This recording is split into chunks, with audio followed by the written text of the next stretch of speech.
Hello guys, नमस्कार दोस्तों। So guys, आज की वीडियो में आपका फिर से स्वागत है। फ्रेंड्स, मैं हूं डीआर राकेश और दोस्तों आज की वीडियो लेक्चर में हम फुल डिस्कशन करेंगे कि जो अल्ट्रासोनोग्राफी होती है प्रेगनेंसी में, जैसे कि अगर किसी महिला को प्रेगनेंसी है और अगर आपने उसकी अल्ट्रासोनोग्राफी कराई है दोस्तों, तो उस अल्ट्रासोनोग्राफी को कैसे हमें रीड करना है, कौन कौन से पैरामीटर्स होते हैं जिन्हें रीड करके आपको फुल जानकारी मिलेगी कि पीछे जो फीटस है और जो प्रेग्नेंट महिला है उसके जो पेट में बच्चा पल रहा है उसकी क्या स्थिति है, क्या क्या उसके अंदर एक्टिविटीज हो रही हैं, और उसके जो प्रेग्नेंट महिला है गर्भाशय के अंदर उन्हें फीटस के साथ कौन कौन से एक्टिविटीज देखने को मिल रहे हैं। सारी बातें आज इस वीडियो में कवर करेंगे दोस्तों। कि जो अल्ट्रासोनोग्राफी होती है उसमें ऐसे कौन कौन से पैरामीटर होते हैं, क्योंकि दोस्तों अलग अलग जगहों पर अलग अलग पैरामीटर्स से मापे जाते हैं। अल्ट्रासोनोग्राफी में आप जितनी भी जगह सोनोग्राफी कराएंगे सभी लेबों का, सभी डायग्नोस्टिक सेंटर्स का अलग अलग पैरामीटर होता है अल्ट्रासोनोग्राफी का। तो दोस्तों आज मैं आपको एक ऐसे स्पेशल पैरामीटर्स के बारे में समझाऊंगा जो कि सभी अल्ट्रासोनोग्राफी में कॉमन होते हैं और ये सभी पार्ट्स उनसे मैच करते हैं, जिन्हें आप रीड करके अल्ट्रासोनोग्राफी आसानी से पढ़ सकते हैं और आपको फीटस की जो एम्ब्रियो है और जो फीटस है, जो भी प्रेग्नेंट महिला के अंदर जो एम्ब्रियो है, जो भ्रूण पल रहा है, उसकी क्या गतिविधि है, क्या एक्टिविटीज है, सारी आपको आसानी से समझ में आ जाएंगी। तो दोस्तों अगर आप इस पूरी जानकारी जानना चाहते हैं तो हमारी इस वीडियो से अंत तक, वीडियो थोड़ी लंबी हो सकती है लेकिन जानकारी दोस्तों आपके लिए बहुत ही महत्वपूर्ण जानकारी रहेगी। दोस्तों आगे वीडियो में हम जानेंगे कि ये क्या एग्जामिनेशन होता है अल्ट्रासोनोग्राफी। तो दोस्तों सबसे पहले नंबर पे जो अल्ट्रासोनोग्राफी में दिखाया जाता है, आपको सबसे पहले ये समझना चाहिए कि फीटस और एम्ब्रियो क्या होता है। दोस्तों अल्ट्रासोनोग्राफी पढ़ने से पहले हमें यही जानकारी होनी चाहिए कि फीटस किसे कहते हैं और एम्ब्रियो किसे कहते हैं। दोस्तों देखिए दोस्तों, जो 8 हफ्ते से ज्यादा का जो बेबी होता है, 8 हफ्ते से अगर प्रेगनेंसी को 8 हफ्ते हो गए हैं, इससे ज्यादा का जो एम्ब्रियो होता है उसे हम दोस्तों फीटस कहते हैं।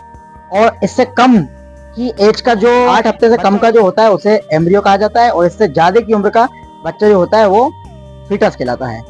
ये दो चीजें आपको समझ लेना चाहिए।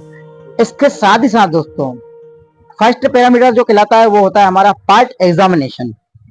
जो पार्ट एग्जामिनेट होता है, अगर आप अल्ट्रासोनोग्राफी देखेंगे तो मैं अल्ट्रासोनोग्राफी एक किसी भी पेशेंट की अल्ट्रासोनोग्राफी वीडियो की स्क्रीन पर आपको दिखा दूंगा, उसमें साफ साफ लिखा रहता है पार्ट एग्जामिनेट, या फिर दोस्तों FWB लिखा रहेगा।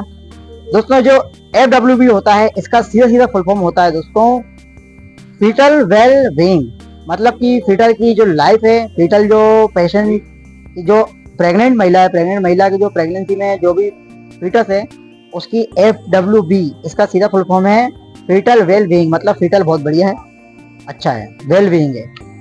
अब इसके अलावा दोस्तों सेकंड नंबर पे या फिर किसी भी पैरामीटर में लिखा रहेगा number of feets, NO, no of feets, मतलब नंबर ऑफ फीटस होता है, इसका मतलब आगे लिखा रहेगा सिंगल या 2 या मल्टीपल।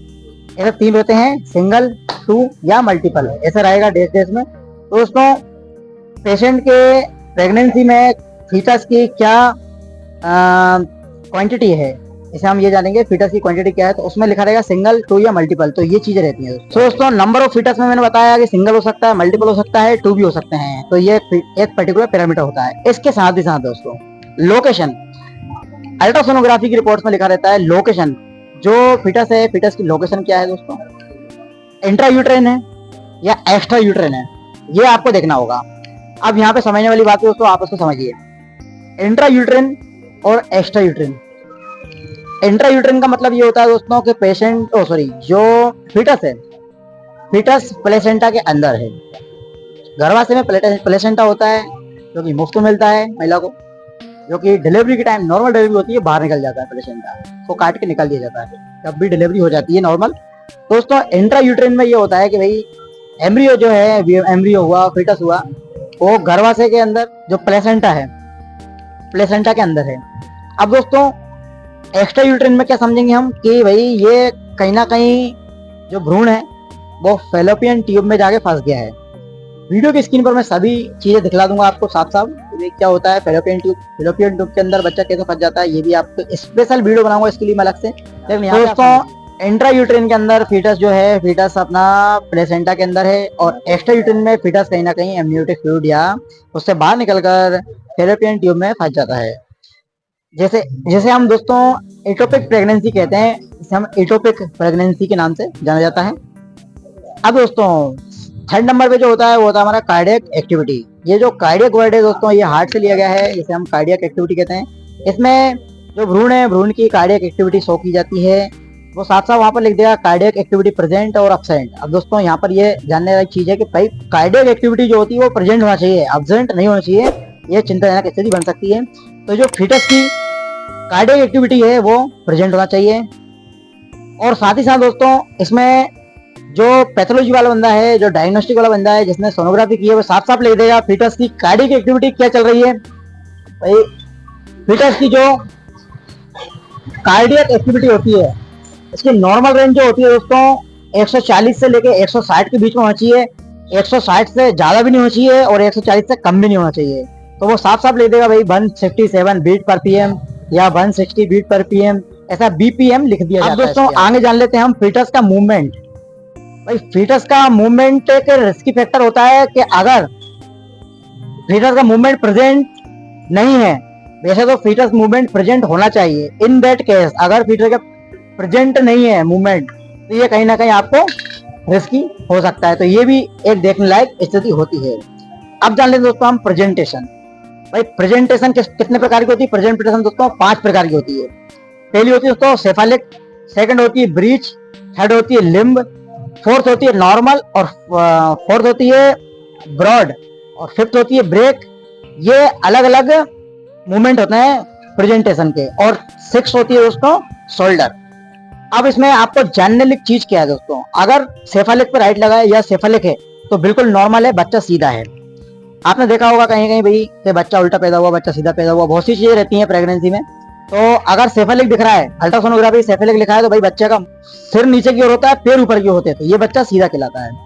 अब इसके अलावा दोस्तों ब्रीच में क्या होता है, बच्चा उल्टा होता है, पैर बाहर की होते हैं, सिर ऊपर की ओर होता है। तो ऐसे में क्या होता है, अगर पेशेंट की नॉर्मल डिलीवरी होती है तो गर्दन फंसने का डर रहता है, क्योंकि नॉर्मल डिलीवरी में सबसे पहले सिर आता है बाहर, उसके बाद पूरा धड़ बाहर निकाला जाता है। लेकिन अगर जो एबनॉर्मलिटी है, अगर ब्रीच होती है, बच्चे जो पेशेंट जो भ्रूण है, प्रेग्नेंट महिला के पेट के अंदर जो भ्रूण पल रहा है, अगर उसकी प्रेजेंटेशन ब्रीच है तो वह दोस्तों एबनॉर्मल कहलाती है, बच्चा उल्टा कहलाएगा। अब दोस्तों इसके अलावा जो लिम्ब होता है, तो मैंने आपको बताया लिम्स, जो एक प्रेजेंटेशन होती है लिम्स प्रेग्नेंट महिला के ऊपर, तो उस कंडीशन में क्या होता है कि जो फीटस होता है, फीटस की जो पीठ होती है, पीठ प्रेग्नेंट महिला के पेट की ओर होती है। मैं वीडियो की स्क्रीन में सारी फोटोज लगा दूंगा कि भाई कैसा कैसा होता है, ये सभी चीजें, लिम्स क्या होता है, ब्रीच क्या होता है, सेफेलिक क्या होता है। तो दोस्तों इसमें होता क्या है कि जो फीटस है, फीटस का जो पेट के अंदर जो भ्रूण पल रहा है, उसका जो पेट होता है महिला के पेट की ओर होता है, ठीक है ना।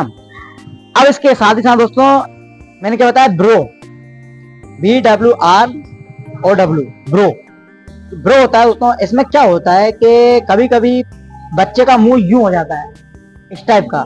तो उसमें यूं होता है कि जो महिला का सर्विक्स है, सर्विक्स के पास ही बच्चे का मुंह दिखता है, साफ साफ आंखें दिखने लगती हैं। जब एग्जामिनेशन किया जाता है किसी भी क्लिनिक में या गायनेकोलॉजिस्ट के पास जाते हैं, और अगर गायनेकोलॉजिस्ट का एग्जामिनेशन करती है तो उस कंडीशन में बच्चे की आंखें दिखती है, तो उसमें कभी कभी डर जाता है डॉक्टर। तो ये भी एक होता है, ये टर्म होता है ब्रू। इसमें बच्चे की आंखें दिखने लगती हैं एग्जामिनेशन में। जब उंगली अगर फिंगर डाल के सर्विक्स को चेक किया जाता है कि सर्विक्स का मुंह खुला है नहीं खुला, उस कंडीशन में बच्चे का मुंह दिख जाता है, आंखें दिख जाती है। तो ये जो टर्म होता है इसे हम ब्रू कहते हैं। इसके साथ साथ बैक होता है और शोल्डर होता है। शोल्डर में दोस्तों ऐसा होता है कि बच्चा बिल्कुल सिकुड़ के यूं बैठ जाता है और बच्चा ऐसा फंस जाता है। तो ये सारी चीजें होती हैं अल्ट्रासोनोग्राफी में लिखी रहती है। अलग अलग टर्म अलग अलग अल्ट्रासोनोग्राफी में बताए जाते हैं। मैंने आपको नॉर्मल फॉर्मेट बताया दोस्तों। अब आगे दोस्तों हम बात कर लेते हैं और भी एग्जामिनेशन के बारे में। इसके साथ ही साथ दोस्तों एक होता है लिक्यूअर। लिक्यूअर के आगे दोस्तों लिखा रहेगा एडेक्युलेट और अब्सेंट। अगर दोस्तों एडेक्युलेट है तो ये सही है, और अगर अब्सेंट तो ये चिंता की स्थिति है दोस्तों। इसके साथ ही साथ दोस्तों इसमें एक चीज और देखने को होती है कि भाई एडेक्युलेट है तो एमनियोटिक फ्लूइड प्रॉपर है। होता ये है कि जो प्लेसेंटा होता है जिसमें बच्चा पल रहा होता है, उसमें एमनियोटिक फ्लूइड होता है, जिससे बच्चे को प्रोटीन्स वगैरह सारी चीजें देती हैं। और एमनियोटिक फ्लूइड जो होता है उसमें बच्चा तैरता रहता है, मूवमेंट करता रहता है। और कभी कभी आपने देखा होगा कि मल्टीपल एमनियोटिक फ्लूइड के अंदर बहुत ज्यादा, कभी कभी एमनियोटिक फ्लूइड ज्यादा भी होता है, कभी कभी कम होता है। तो इसमें होता क्या है, बच्चे को प्रॉपर विकास नहीं मिल पाता है। और इसके अलावा दोस्तों नाल होती है, गले के अंदर बच्चे को नाल हो जाती है, यूट्रेन दिखा दिया जाता है कि भाई सेकंड नाल, थर्ड नाल, बच्चे गले में फंस जाती है नाल। तो ये भी चीज होती है। एमनियोटिक फ्लूइड अगर ज्यादा होता है तो भाई नाल फंसने का डर रहता है, बच्चे की गर्दन कसने का डर रहता है। लेकिन ये नॉर्मल डिलीवरी में और सीजर में निकाल दी जाती है, हाथों से ही डॉक्टर इसको निकाल देते हैं नाल को। तो इसमें होता क्या है कि भाई अगर पेशेंट की एडाक्वेट अगर आ रही है, लिक्विड अगर एडाक्वेट आ रही है, तो ये बिल्कुल नॉर्मल है। एमनियोटिक फ्लूइड भी नॉर्मल है, सारी चीज नॉर्मल है। लेकिन अगर एब्सेंट आ रही है तो कहीं ना कहीं चिंता नहीं रखती है, आपको गायनेकोलॉजिस्ट से तत्काल संपर्क करना चाहिए। अब दोस्तों क्या होता है कि अब एक और टर्म होता है, इसको बोलते हैं हम लाई। लाई जो होता है दोस्तों, ये होता है अपना लॉन्गिट्यूडिनल या ट्रांसवर्स। भाई ट्रांसवर्स ऐसा होता है कि बच्चे का जो पेट है, पेट जो है बच्चा महिला के पेट की साइड होता है, और जो ट्रांसफर ऑब्लिगेट जो होता है वो पीठ जो होती है बच्चे की, पीठ कहीं ना कहीं पीठ पेट की साइड होता है। तो ये एक टर्म। अब दोस्तों इसमें एक और चीज देखने लायक होती है, सेजमेंट। आपको सेजमेंट देखना है कि अल्ट्रासोनोग्राफी में सेजमेंट की क्या, उन्होंने सेजमेंट के बारे में क्या बताया है, क्या डिस्क्रिप्शन दिया है सेजमेंट के बारे में। सेजमेंट अगर अपर रहता है, सेजमेंट पहले आप समझिए यहाँ पे सेजमेंट का मीनिंग क्या होता है दोस्तों। सेजमेंट के तब लिखा जाता है दोस्तों, अपर और लोअर। भाई जो प्लेसेंटा होता है, प्लेसेंटा ऊपर की ओर है या नीचे की ओर है। कभी कभी ऐसा होता है उसको प्लेसेंटा फैल जाता है काफी और नीचे की ओर चला जाता है, वेजाइना की साइड चला जाता है, सर्विक्स से बिल्कुल जाके टच हो जाता है। और होता क्या है कि कभी कभी जब पेशेंट की नॉर्मल डिलीवरी होती है तो उस कंडीशन में सबसे पहले प्लेसेंटा बाहर आता है, उसके बाद बच्चा बाहर आता है, प्लेसेंटा से बाहर निकल जाता है बच्चा। तो ये एक चिंताजनक स्थिति हो जाती है दोस्तों। इसमें नॉर्मल डिलीवरी होने के चांसेस बहुत कम हो जाते हैं, सीजर ही होगा। तो दोस्तों इसमें आपको ये देखना है भाई सेजमेंट क्या दिखाया है। अगर अपर है तो बिल्कुल सही है और लोअर है तो बिल्कुल गलत है दोस्तों। इसमें क्या होता है, प्लेसेंटा का मूवमेंट देखा जाता है। प्लेसेंटा जिसे हम बोलते हैं प्लेसेंटा प्रेविया, दोस्तों ये प्लेसेंटा प्रेविया कहलाता है। इसमें ऐसा ही होता है, प्लेसेंटा बाहर आ जाता है, उसके बाद बच्चा बाहर आता है। तो कभी कभी ये स्थिति बन जाती है दोस्तों। तो ये सारी चीजें दोस्तों अल्ट्रासोनोग्राफी में दिखाई जाती हैं। इसके साथ ही दोस्तों अल्ट्रासोनोग्राफी में और भी बहुत सारी चीजें दिखाई जाती हैं, जो कि अलग अलग डायग्नोस्टिक सेंटर के हिसाब से अलग अलग डिस्क्रिप्शन में दिया जाता है दोस्तों आशा करता हूँ आपको वीडियो अच्छी लगी होगी। अगर इसके बारे में और भी अधिक जानकारी आपको चाहिए है तो आप मुझसे पर्सनली कॉन्टेक्ट कर सकते हैं, मेरे व्हाट्सएप नंबर कॉन्टेक्ट कर सकते हैं। वीडियो की स्क्रीन पर मैं व्हाट्सएप नंबर डाल दूंगा और साथ ही साथ वीडियो को डिस्क्रिप्शन पर व्हाट्सएप नंबर डाल दूंगा। अधिक जानकारी के लिए आप मुझसे कांटेक्ट कर सकते हैं। आशा करता हूँ अगर आपको वीडियो अच्छी लगी तो इस वीडियो को लाइक करना ना भूलें, चैनल को सब्सक्राइब करना ना भूलें, नीचे दी गए बेल आइकन पर प्रेस जरूर करें ताकि आपको हमारी हर न्यू वीडियो की अपडेट सबसे पहले मिले। मिलते हैं अगले वीडियो में दोस्तों, तब तक के लिए जय हिंद, वंदे मातरम दोस्तों।